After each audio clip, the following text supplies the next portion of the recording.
এই লুকটা আমার কাছে ভীষণ ভীষণ স্পেশাল হয়ে থাকবে সারা জীবনের জন্য। পুরো লুকটাই আমার এত পছন্দ হয়েছে, আমার মনে হচ্ছিল না যে মেকআপটা রিমুভ করি। প্রত্যেকটা মেয়ের কাছে এই সাজটা ভীষণ স্পেশাল আর ভীষণ পছন্দের একটা সাজ। এনিওয়ে, আমাদের শ্যুট কিন্তু ওভার, এখন আমাদের প্যাকআপ করার পালা সমস্ত কিছু। তো সেই 12টা থেকে মেকআপ করা স্টার্ট হয়েছে আর এখন বাজে প্রায় 4:30 থেকে 4:45 মতন। এতক্ষণ ধরে ক্রিয়েট করা জিনিসটা জাস্ট একটা মিনিটের মধ্যে সব কিছু রিমুভ করা হয়ে যাবে।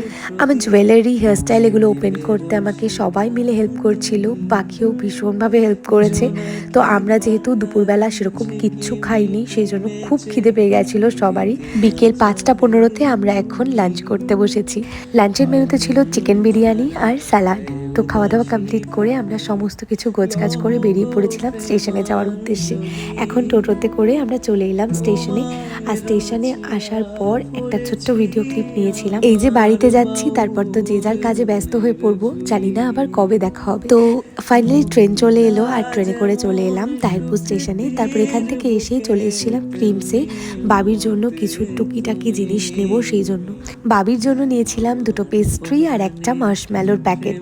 তো সেই সব নিয়ে আমি চলে এলাম বাড়িতে। এগুলো দেখেই তো আমার পাপা ভীষণ খুশি হয়ে গেছে, যদিও আমি এইসব জিনিস ওকে খুব একটা বেশি দিই না, খুব রেয়ার। বাড়িতে এসেই একদম শ্যাম্পু করে স্নান করে নিয়েছিলাম, তাতে অনেকটা বেশি ফ্রেশ লাগছে। আর তারপর মা বাপি এসেছিল বলে সবার জন্য একটু চা বানিয়েছি।